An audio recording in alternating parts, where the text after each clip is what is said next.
Convido você a abrir a palavra do Senhor na carta do apóstolo Paulo, escrita aos Efésios, capítulo 4. Nós que temos tido o privilégio de estudar essa carta tão preciosa, que chama a atenção para o fato de todas as bênçãos recebidas em Cristo Jesus, da graça de Deus, das insondáveis riquezas dessa graça, e que nos conduz a vivermos para a glória de Deus como imitadores de Deus, andando como filhos amados. Eu convido você, nós começamos semana passada a parte prática da carta, estudamos de uma maneira genérica, ou bem geral, os capítulos 4, 5 e 6, e agora vamos pontuar cada uma das situações que tratamos na semana passada. Efésios, capítulo 4, eu convido você a acompanhar a palavra do Senhor,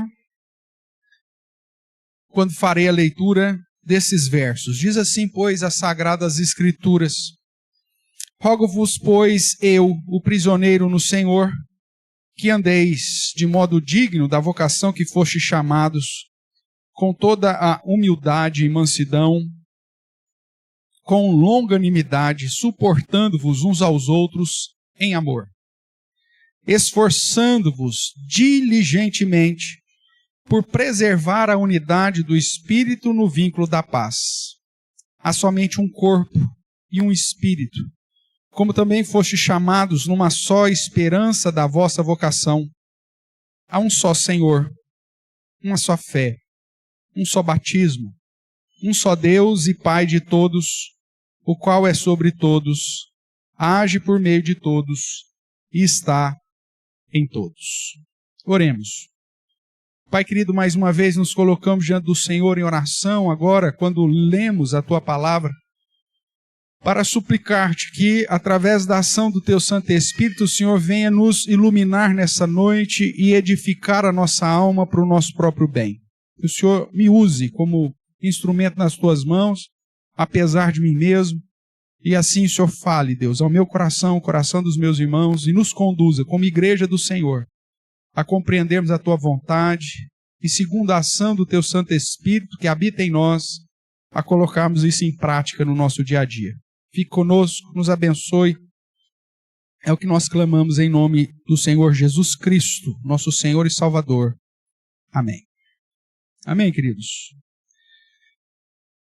Irmãos, nós já vimos que a partir do capítulo 4 de Efésios, nós entramos então na parte prática da carta, onde o apóstolo Paulo trata do que significa as boas obras que Deus preparou para que andássemos nela. Nós vimos nos capítulos de 1 a 3 que o Senhor agiu de tal forma, com graça, bondade, antes mesmo da fundação do mundo, nos predestinando, nos separando, nos escolhendo para Ele. E num determinado momento da nossa vida, nós ouvimos o evangelho da nossa salvação. E esse evangelho fez tão sentido em nossa vida que nós nos prostramos diante de Deus, porque recebemos a fé salvadora que vem dele e fomos selados com o Santo Espírito. Pela graça, portanto, nós fomos salvos mediante essa fé e cientes de que isso não veio de nós, mas que foi a ação pura, completa, total, monergista de Deus, e nos deu vida em Cristo para vivermos agora para as boas obras que Ele preparou de antemão para que andássemos nela. O capítulo 4 em diante vai tratar, portanto, dessas boas obras. O que significa? Quais são essas boas obras que Deus preparou para que andássemos nela? E ele vai, então, de certa forma, dividir isso em 8 pontos. Enfatizando, portanto, o modo como devemos andar, como diz no capítulo 5, verso 1, dá uma olhadinha aí, mantenha a sua Bíblia sempre aberta, como é o nosso costume. O capítulo 5, verso 1 diz: Sede, pois, imitadores de Deus como filhos amados, e andai em amor, como também Cristo nos amou e se entregou a si mesmo por nós, como oferta e sacrifício a Deus em aroma suave. Então, Paulo vai dizer como nós devemos andar. O capítulo 4 ele fala isso: andeis de modo digno da vocação, e depois andeis em amor, ou andar em amor como filhos de Deus, amados, imitadores de Deus. E, portanto, no verso 8 do capítulo 5, ele enfatiza: andai como filhos da luz. Então, Paulo trata de vários aspectos da vida, imputando um padrão cristão aqui para a glória de Deus em todas essas áreas, em todas essas circunstâncias. A ideia é simples. Deus te salvou quando você não merecia. Você estava morto nos seus pecados e Deus planeja um plano de salvação através do seu Filho, que se encarnou, que morreu e que pagou um alto preço na cruz para a sua salvação e para a minha salvação.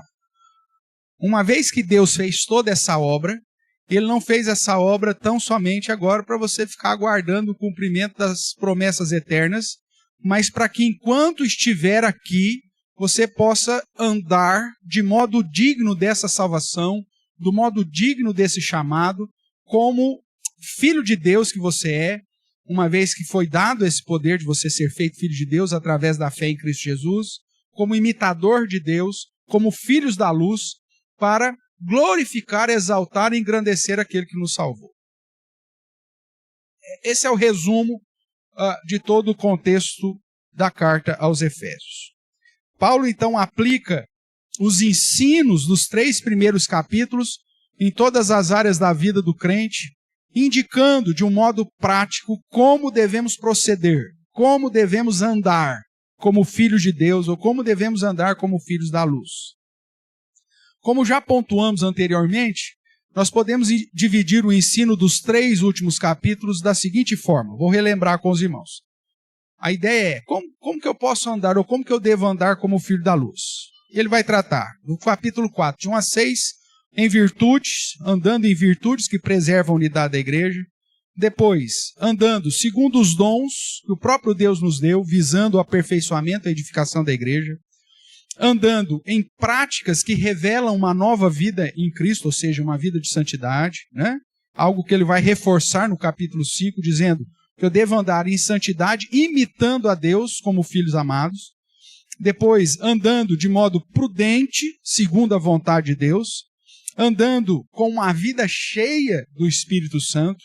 Andando com submissão, sujeição em todos os relacionamentos humanos, seguindo o exemplo de Cristo, e andando em discernimento espiritual, visando a perseverança e o testemunho do próprio Evangelho.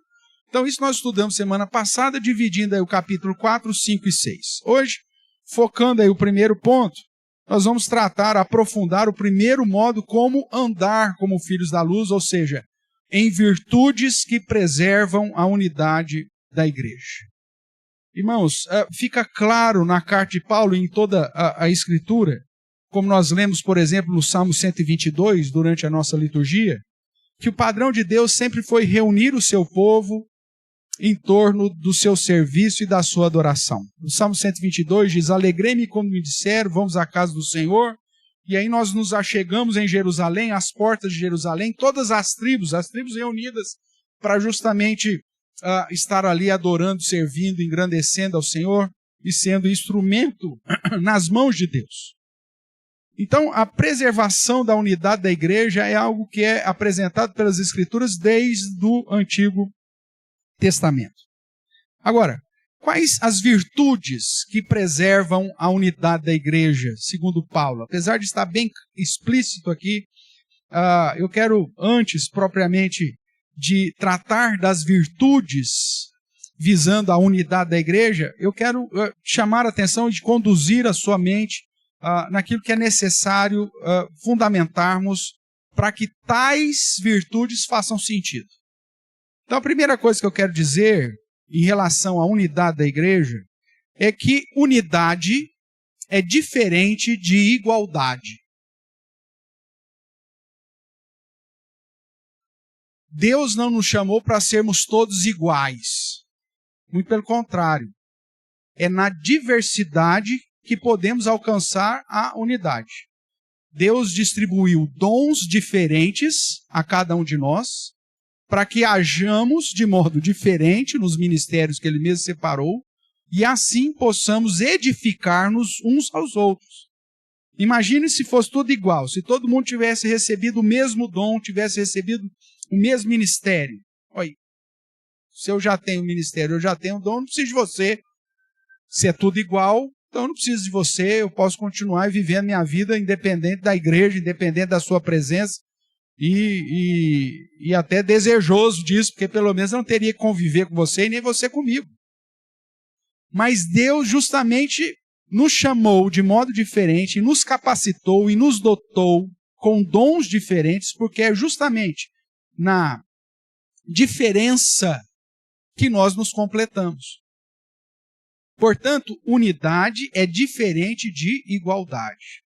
Outra questão que eu quero chamar a sua atenção é que unidade não é decretada. Seria muito fácil eu chegar aqui, irmãos, a partir de hoje está decretado de púlpito que esta igreja será unida até a volta de Cristo Jesus. E os anjos digam amém.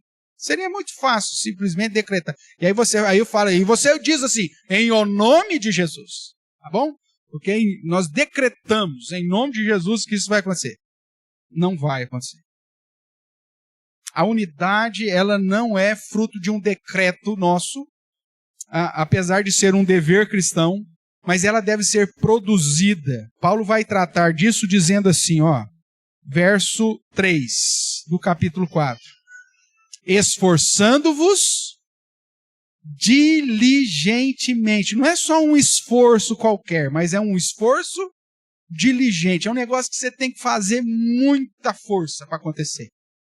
A unidade da igreja, mesmo que seja debaixo da ação de Deus, obviamente, no que tange a nossa responsabilidade pessoal, exige de nós um esforço diligente. Se você não estiver disposto a lutar pela unidade da igreja, como Paulo vai dizer lá em Filipenses, não vai acontecer. Muito pelo contrário, você vai ser instrumento da desunião e não da unidade. Infelizmente, então, a unidade não é decretada. Né? Esforçando-vos diligentemente por preservar a unidade, é que Paulo vai dizer. Em 1 Coríntios, capítulo 1, verso 10, Paulo vai dizer assim, o texto está projetado aí para você.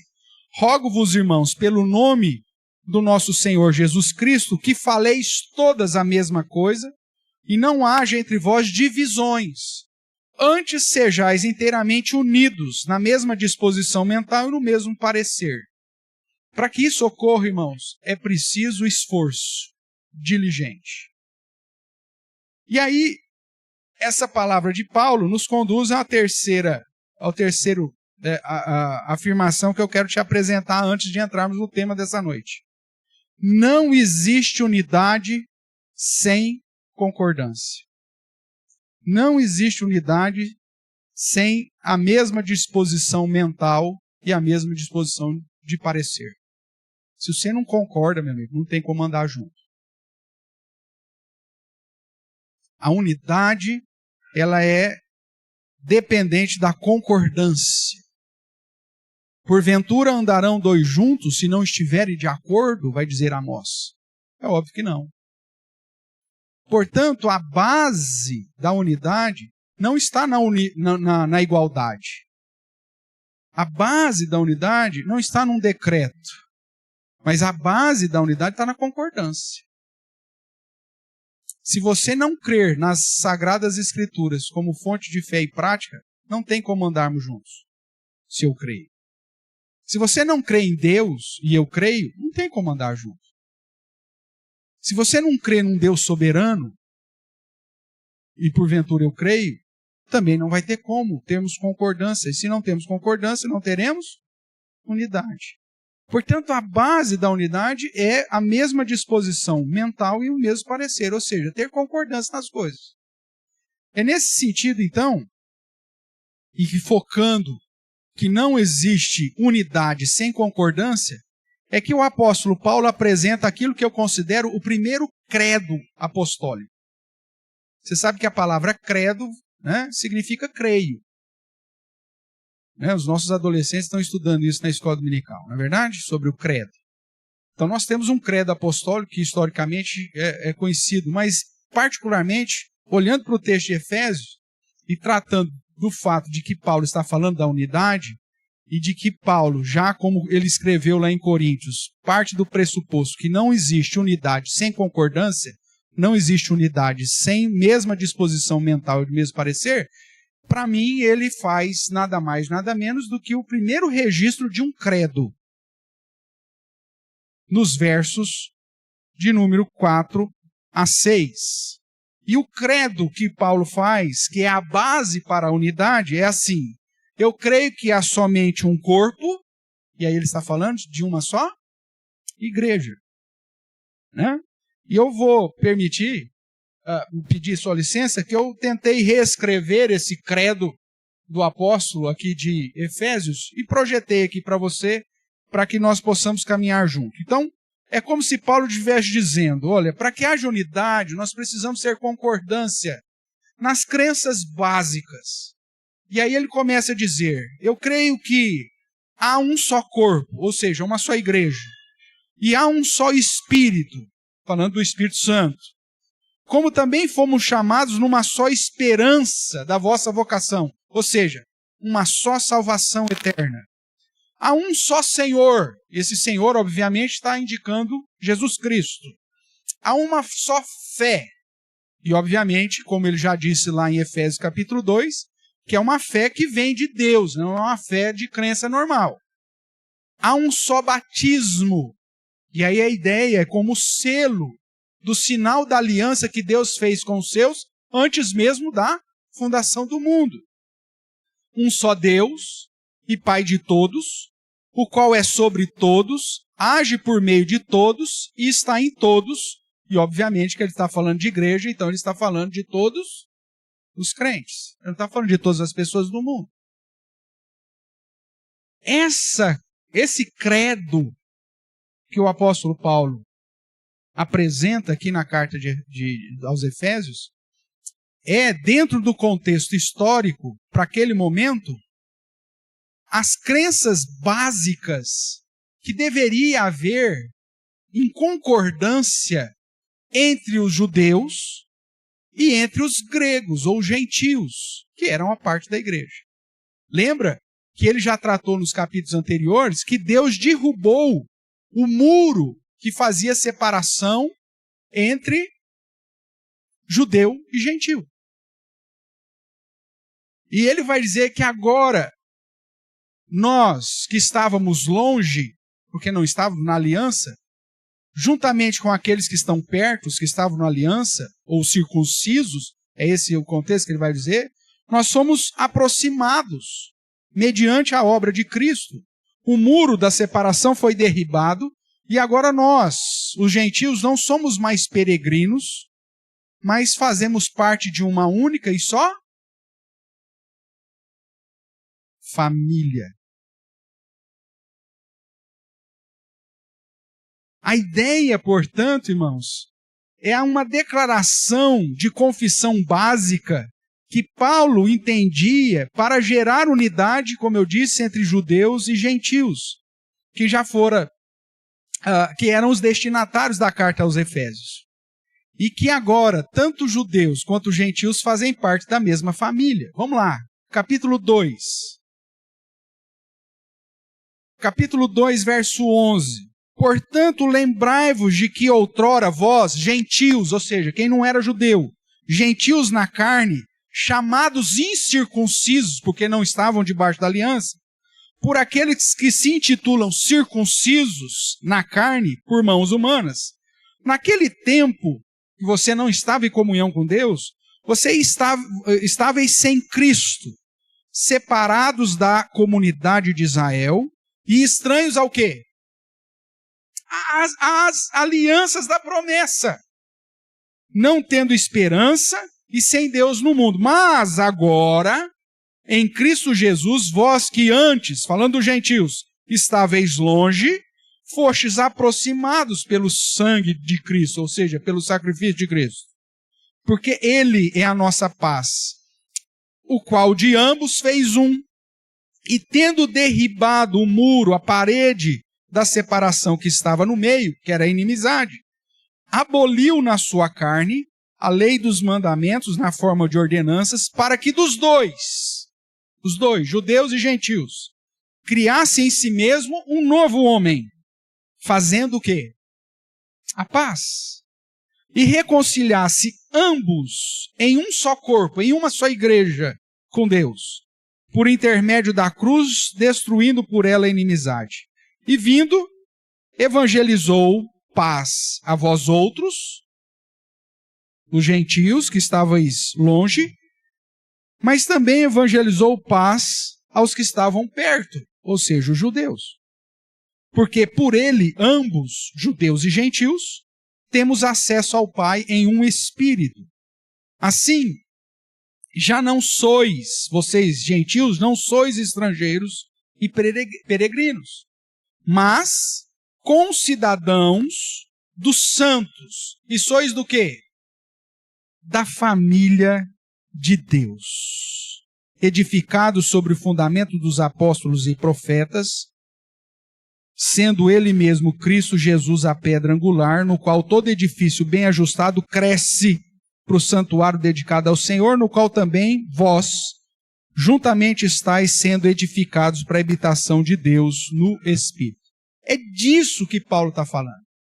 O credo que Paulo apresenta no capítulo 4, há um só corpo, uma só igreja, um só Espírito, uma só salvação, um só Senhor, uma só fé, um só batismo, um só Deus que age nos judeus e nos gentios, que age em todos, sobre todos, por meio de todos e está em todos. É baseado nessa confissão de fé que Paulo diz: se esforce diligentemente para edificar a unidade da igreja. Agora, por que eu estou falando tudo isso? Porque sem essa concordância, irmãos, sem essa confissão de fé inicialmente usada por Paulo, e que hoje, infelizmente, precisa ser muito mais detalhada, porque são tantos erros, tantos desvios, tantos falsos mestres, tantas falsas igrejas, que é preciso você acrescentar alguns detalhes nesse credo para que sirva então de padrão de concordância. E se não houver essa concordância, não haverá unidade, e muito menos virtudes que mantenham essa unidade. Porque as virtudes desassociadas do credo não valem nada. A base para que as virtudes promovam de fato a unidade está no credo, no fato de que só há um corpo, que só há um Espírito, que só há uma salvação, que só há um Senhor, que só há uma só fé, que só há um batismo, que só há um Deus e Pai de todos. Sendo assim, quais são então as virtudes para preservar a unidade na igreja, fundamentado nesse credo? Vamos lá.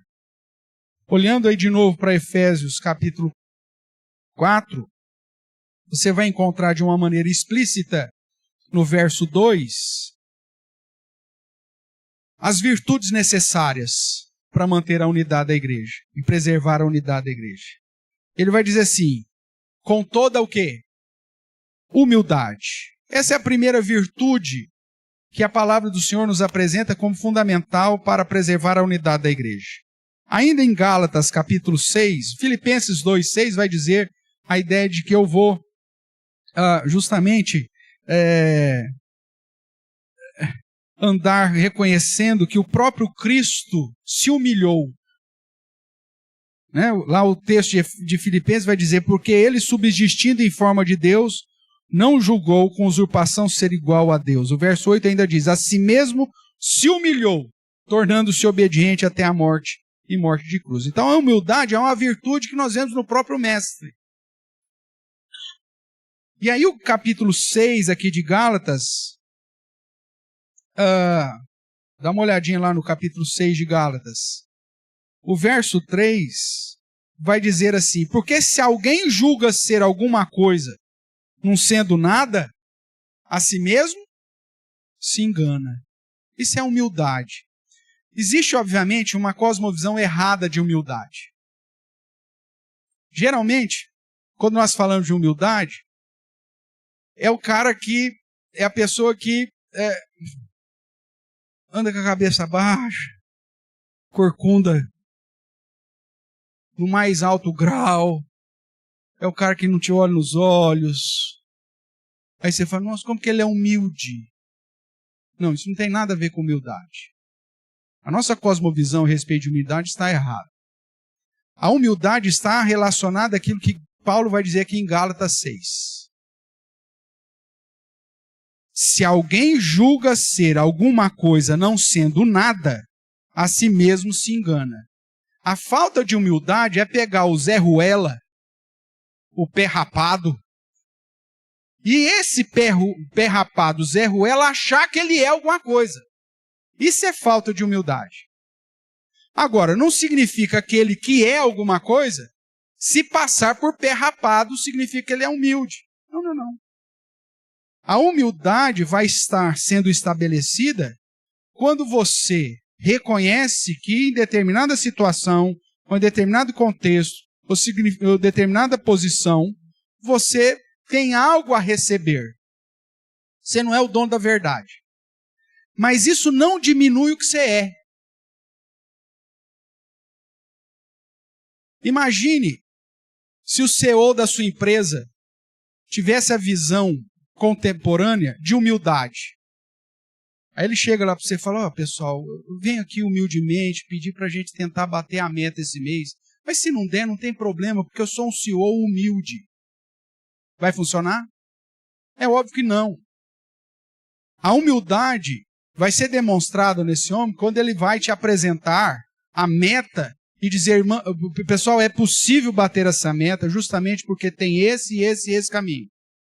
E se alguém chegar para ele e falar assim, mas esse caminho aqui não vai dar certo. Ele fala, então, verdade. Aí ele recua, refaz o planejamento e te apresenta uma nova solução. Isso é humildade. Porque dentro da postura dele, dentro da posição dele, ele reconheceu que pode ainda aprender com alguém. Agora, a soberba é o cara que acha que é alguma coisa não sendo nada, fala, não, eu não aceito nenhum argumento. Mesmo porque se você apresentar um caminho errado para o seu CEO, e ele falar, não vou seguir, você vai falar, ele não tem humildade. Mas na cabeça dele, na experiência dele, se ele seguir aquilo que você está falando, a empresa fecha. Então, se ele bater o martelo em cima daquilo que ele está posicionando, não é falta de humildade. A falta de humildade é medida quando ele pensa ser alguma coisa e não é.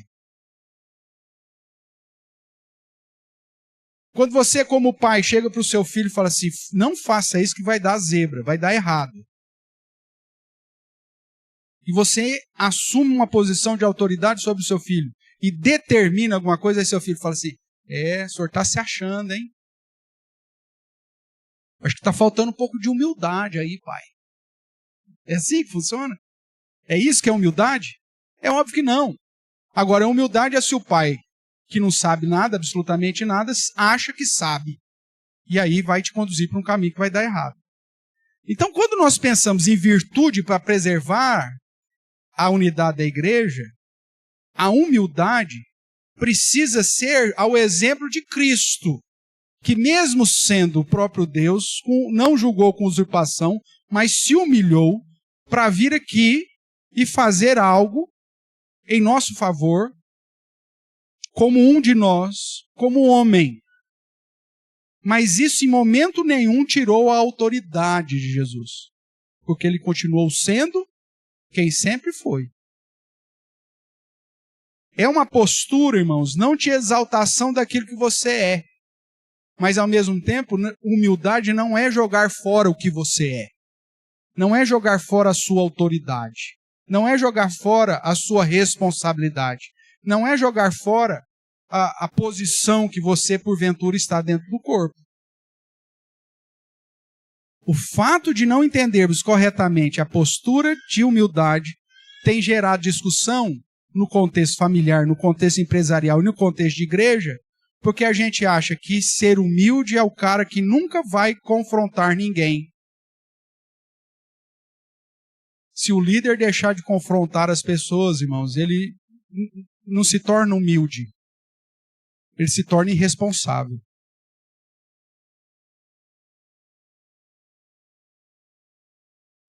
ele se vende à falta de zelo.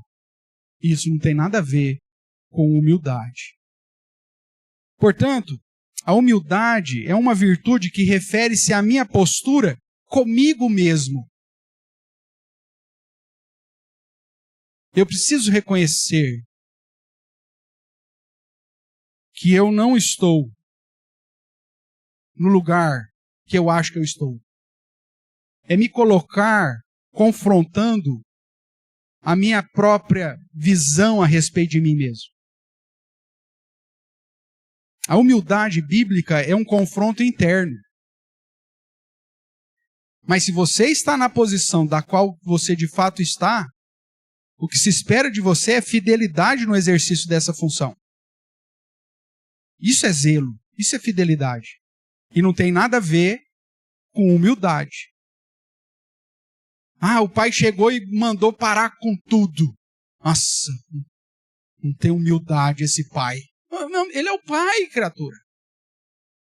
É nele que está a autoridade de chegar e mandar parar tudo.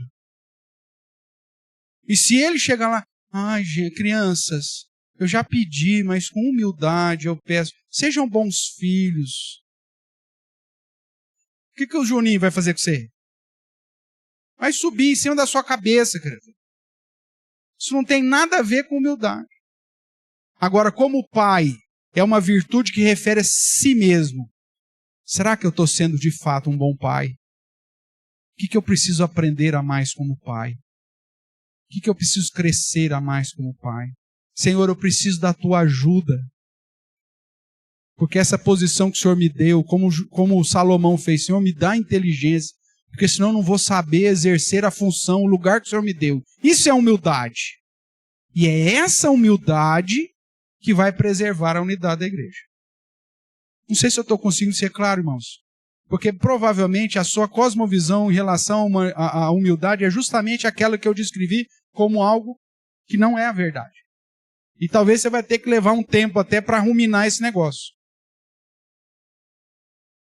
Mas a humildade é uma virtude que refere-se à minha postura comigo mesmo.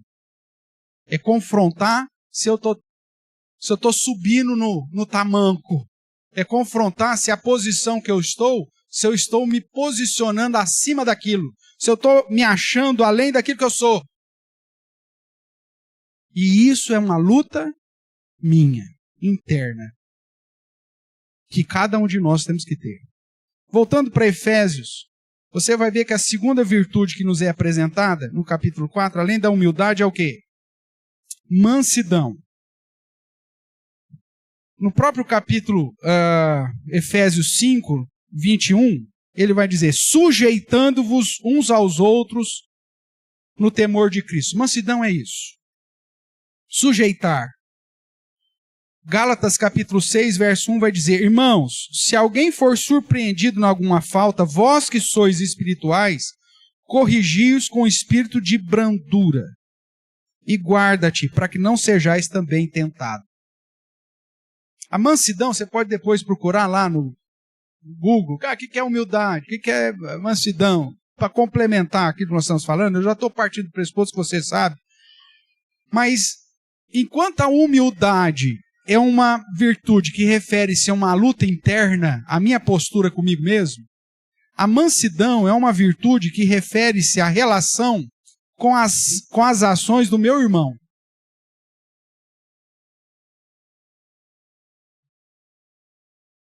Porque a mansidão é a resposta de uma ação que me atingiu.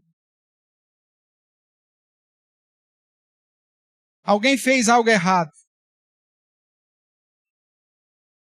Mesmo você sendo a pessoa responsável para tratar daquela questão, você pode tratar com fúria, com raiva, ou de modo manso. A mansidão, portanto, é uma virtude de resposta. E de resposta à ação do terceiro.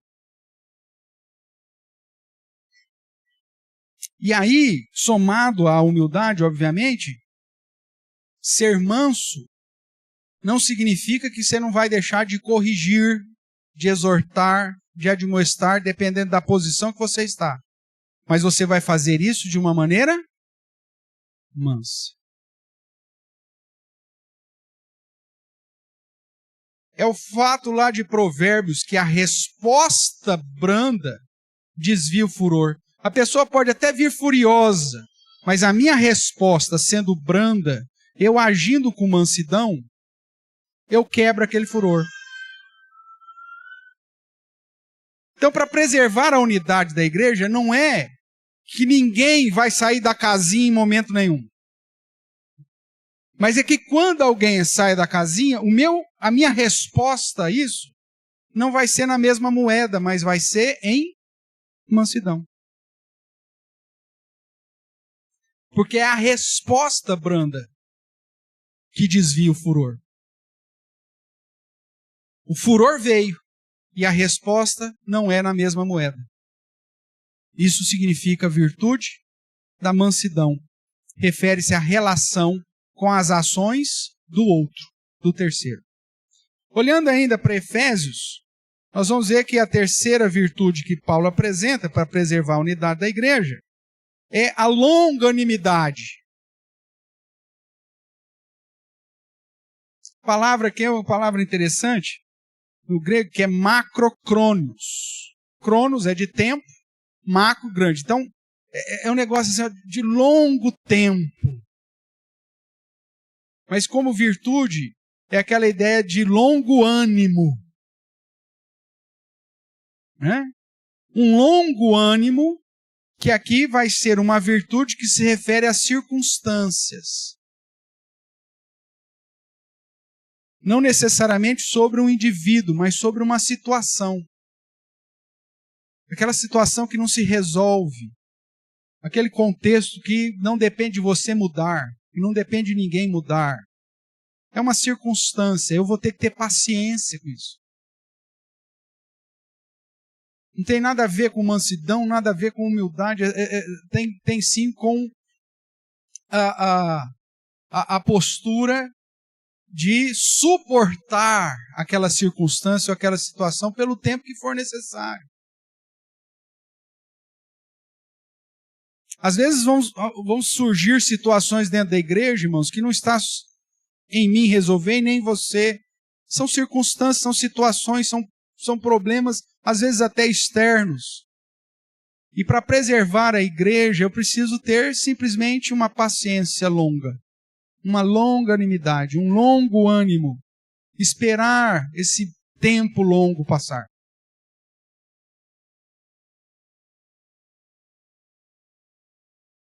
Não adianta eu ficar bravo, a situação não vai mudar. São situações que não dependem de mim nem de você.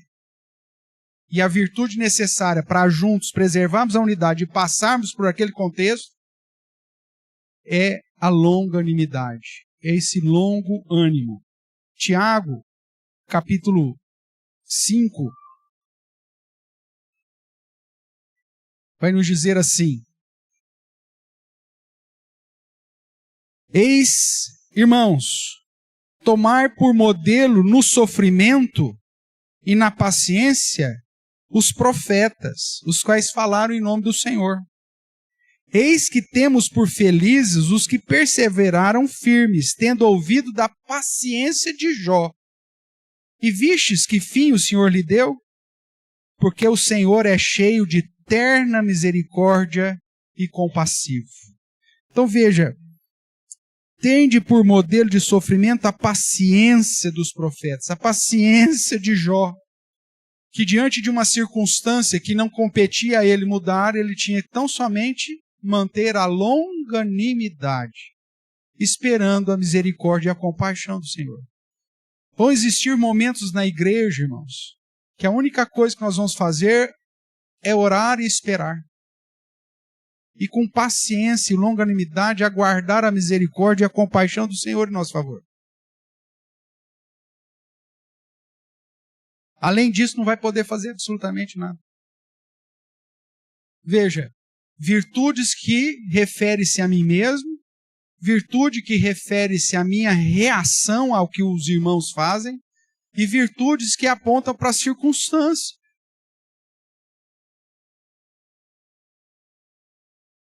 Às vezes, situações administrativas que acontecem na igreja, e a gente fala assim, gente, vai ter que esperar só o ano que vem para definir quem que vai ser o novo pastor da igreja. Não tem como definir agora. E aí, o que vai ter que fazer? Longanimidade. Vem uma pandemia, a gente não pode se reunir. Qual que é a virtude para preservar a igreja? Longanimidade. Não tem o que fazer. São circunstâncias. E a preservação da igreja se dará por meio da longanimidade. Voltando ainda para Efésios, a quarta virtude que ele nos apresenta, que pode ser invertida aí na frase, né? Quando ele diz: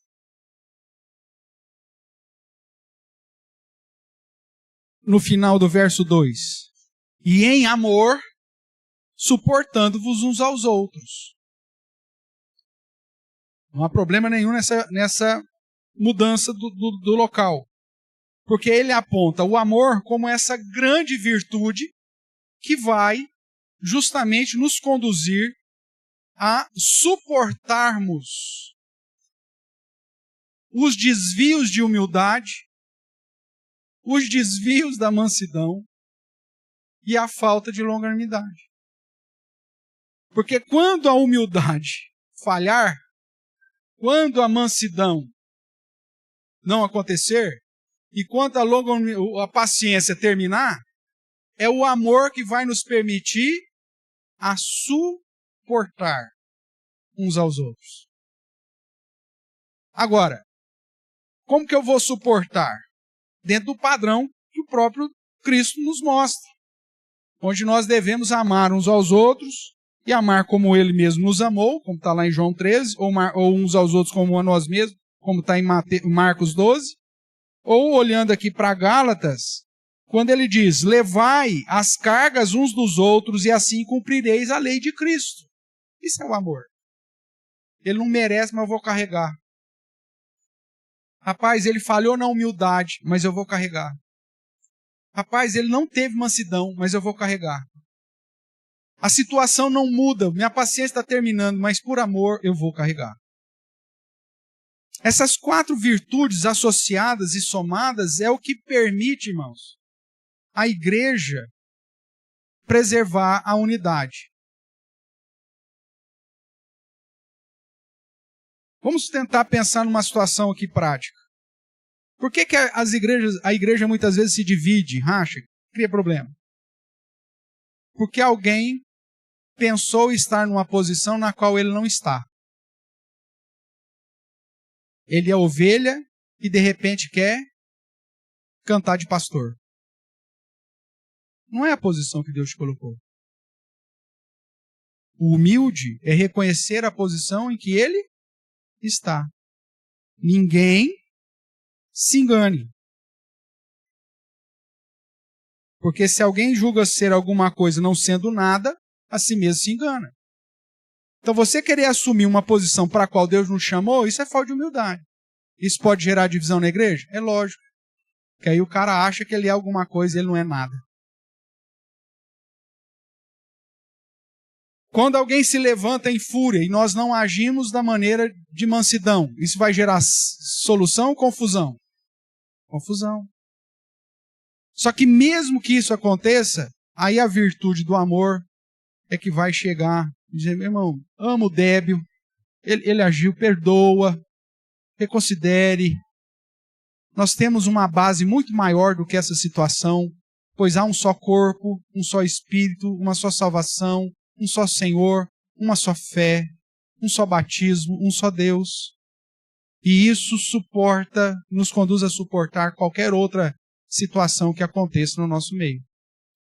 Mas que como igreja, andando nas boas obras que Deus prometeu e preparou para nós, andando de modo digno, essas 4 virtudes precisam estar dentro da sua vida. Você está dentro da sua cosmovisão. Você precisa reconhecer o lugar que Deus te colocou. e agir de acordo com ele. Você precisa ter a postura de reagir à ação do outro com mansidão. Você precisa suportar as situações ou circunstâncias que não dependem de ninguém para resolver. E mesmo se porventura essas 3 virtudes iniciais falharem, você tem que agir com o amor sacrificial que o próprio Cristo teve para conosco. Agindo em amor em favor de nós. Então o amor é a virtude suprema que permite, na mesma base doutrinária, no mesmo credo, caminhar de modo a suportarmos uns aos outros. Essas são as 4 virtudes que Paulo trata para preservar a unidade do corpo, da unidade da igreja. Se nós negligenciarmos tais virtudes, mesmo que tenhamos a base, já vamos ter dificuldade. Isso vai dar problema. Porque se você olhar para o credo, a base que Paulo fundamenta é justamente o que sustenta as virtudes. Sem saber que Deus é que age em todos, por meio de todos, está em todos, nós não vamos agir em humildade. O fato de sabermos que somos um só corpo e que compartilhamos de uma só fé é que vai nos conduzir a suportarmos, a termos a esperança da salvação, é que vai nos conduzir em longanimidade, ou seja, está tudo atrelado, irmãos. E não haverá sucesso como igreja se não tivermos um credo forte, uma concordância forte, para que geremos as virtudes necessárias para a manutenção da unidade. Concluindo, a verdadeira unidade e o verdadeiro crescimento da igreja depende de como os discípulos andam, de como os discípulos atuam e de como os discípulos vivem. Se você não estiver baseado, pautado, fundamentado nas bases fundamentais da nossa crença e não agir segundo as virtudes que tais crenças nos conduzem, não teremos unidade. Não teremos. Depende muito mais de uma atitude correta do que apenas de um desejo comum. Queríamos tanto a unidade da igreja. Mas se você não se esforçar diligentemente para manter a base de crença e as virtudes necessárias, isso não vai acontecer.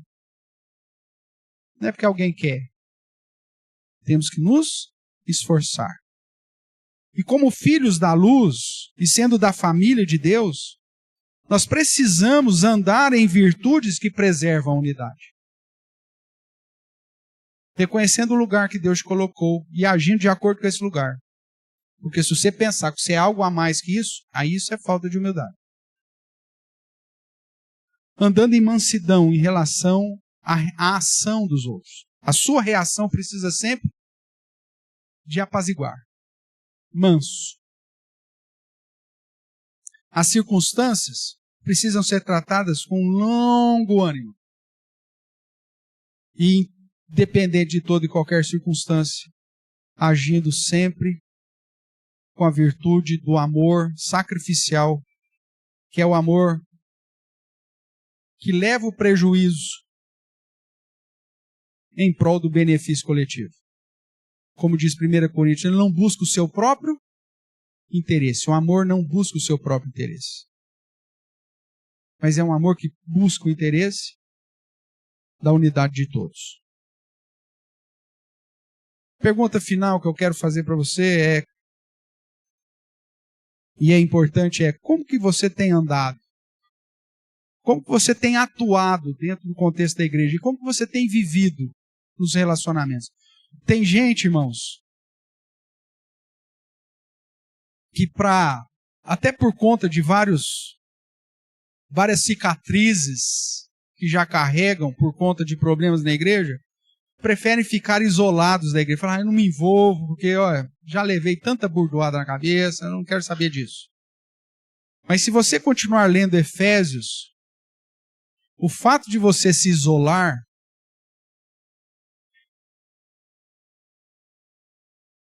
vai gerar um problema da falta da edificação própria. Quando o ramo é retirado do tronco, ele seca. Nós precisamos.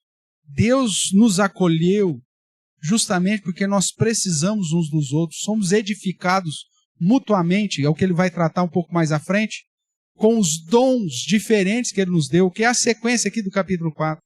Então, se isolar da igreja não é solução. Ah, mas a igreja tem muito problema. Que bom que tem, porque é justamente nesse problema que nós vamos crescer juntos. Desde que tenhamos o mesmo fundamento de fé, o mesmo credo, e estejamos dispostos a nos esforçar diligentemente por preservar essa unidade com humildade, mansidão, longanimidade e amor. Como que você tem andado? Como que você tem atuado? Como você tem vivido? O foco, segundo Paulo, é que todos nós andemos como filhos da luz, nos esforçando diligentemente para preservar a unidade, através da prática das virtudes intencionalmente, de humildade, mansidão, longanimidade e amor. Que Deus assim nos abençoe.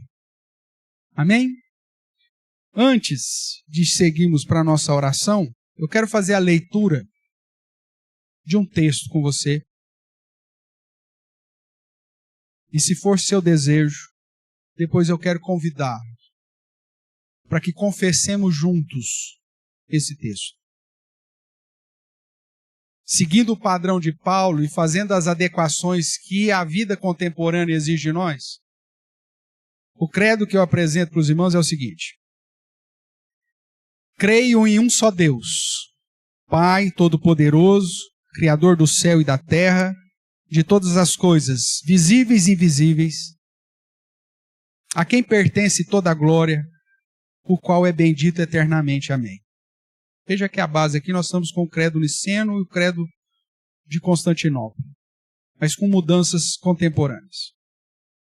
Segundo, cremos em um só Senhor, Jesus Cristo, Filho unigênito de Deus, gerado do Pai antes de todos os tempos, Deus de Deus, luz de luz, verdadeiro Deus do verdadeiro Deus, gerado, não feito ou criado, do mesmo ser e um só com o Pai, pelo meio do qual todas as coisas foram feitas e sem ele nada do que foi feito se fez, o qual por nós e pela nossa salvação desceu do céu, se encarnou pelo Espírito Santo através da Virgem Maria, se tornou verdadeiramente humano e único mediador entre Deus e os homens, sendo o profeta, sacerdote de uma ordem superior e eterna e rei. Foi por nós crucificado sob Pôncio Pilatos, padeceu, foi sepultado, e ao terceiro dia ressuscitou segundo as sagradas Escrituras. Subiu aos céus, está assentado à direita do Pai, em majestade. Virá de novo, com glória, para julgar vivos e mortos, e o seu reino presente não terá fim. Terceiro, cremos no Espírito Santo, o Senhor, o doador da vida, consolador procedente, que procede do Pai e do Filho, o qual juntamente com o Pai e o Filho é adorado e glorificado, o qual falou aos patriarcas antigos, através dos profetas e pelo Filho, e que age convencendo o mundo do pecado, da justiça e do juízo. E cremos numa igreja única, como corpo de Cristo, santa, aberta para todos e presente em todo o mundo, alicerçada sob os fundamentos de Cristo e dos apóstolos.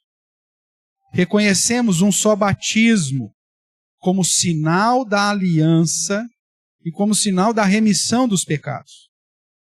Cremos na salvação pela graça, mediante a fé salvadora, e esperamos a ressurreição dos mortos e a vida eterna no novo céu e na nova terra. Amém. Algumas mudanças específicas para que esse um só batismo de Paulo não caia na perspectiva católica de um só batismo para a remissão de pecados, porque sabemos que o batismo não salva. E tantos outros detalhes para identificar que essa igreja não é a denominação católica, mas católica no sentido de que é aberta para todas e está presente em todos os lugares. Se você concorda com essa confissão, eu gostaria que você lesse comigo a uma só voz, como consagração, como parte de consagração ao nosso Deus, ciente de que se há concordância nisso, nós podemos caminhar, preservando a unidade da igreja, em humildade, mansidão, longanimidade e amor.